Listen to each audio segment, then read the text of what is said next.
Hi, my name is Officer Brian Cravens. I'm with the Tampa Police Department for 19 years now. Assigned in the Marine Unit. This is my third year on the Marine Unit. And what I'm standing on right now is our 35-foot Defiant class vessel. It's a all-weather response vessel, completely enclosed cabin. And we use this vessel for port security as well as escorting large ships in and out of the port.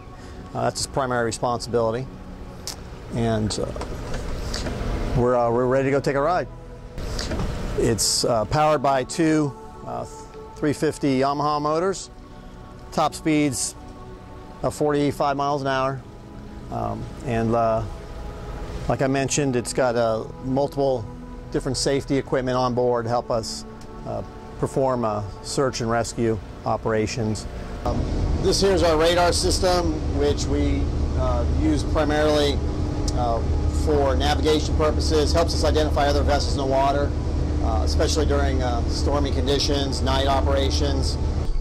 Above that, up here, we have a VHF radio system, which is monitored with Coast Guard. Channel 16 is the International Hailing and Distress Channel. That's what we monitor. We each have a GPS console here, which is going to give you your chart. That's so I can be running the FLIR system and monitoring the radar, and then the captain over there, he can monitor the actual navigation and the chart. I got to do that too? Yeah, you got a lot. And then of course down here we got our normal police radio, so we can communicate with dispatch as needed.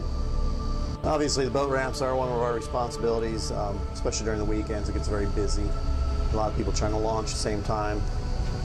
Has a tendency to flare tempers. A little stressful time for the people launching, so occasionally we get into a little problems here. But for the most part, everybody behaves themselves.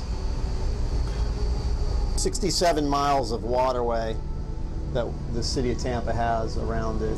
In the bay, it's got like... It's quite large when you think about it, you know, because square miles, not... linear miles of waterway. The American Victory is a supply ship, World War II supply ship. That's docked right here by the Florida Aquarium. With the cruise lines, we escort them primarily out. They turn around during the weekends, so they'll come in on early Saturday morning and then leave out Saturday night, and then another one will come in on Sunday morning and then leave out Sunday night. And so those are very busy days, and so we will help them get out of the bay here because of the recreational vessel traffic. They've got to stay a certain distance away from the cruise ship for safety, as well as the cruise ship being so big, it has limited mobility.